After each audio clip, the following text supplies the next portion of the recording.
pouště slunkem spálený, stojí naše malý město dřevěný.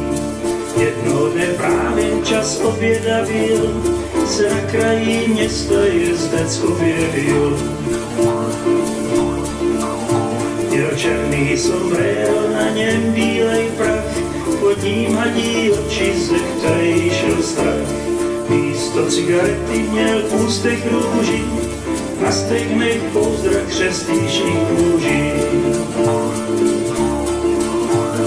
Tu jeho tvář, tu každý z nás poznal, na každý má roží zatykač vál. Na něm cifra, za kterou by si žil, a přece nikdo z nás nevystřelil. Pomalu projížděl hlavní ulicí, město bylo tichý, jak město spící. Před salonem zastavil a z koně slez, jeho stín šel s tím a za stínem děs. I zábava u Vánoc v roce zvala, když vešel dovnitř tváři u zrcadla. Objednal si pití a v místnostech těch každej z chlapů poslouchal jenom svůj dech.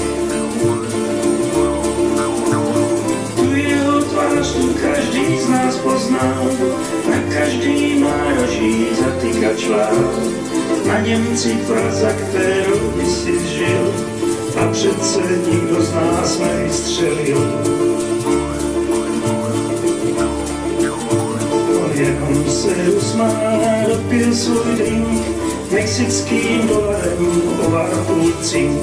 Aby koní došel krokem pomalým, za chvíli zmizel je zdolný kulím. Tu jeho tvář, tu každý z nás poznal, na každý má roží zatykač vál.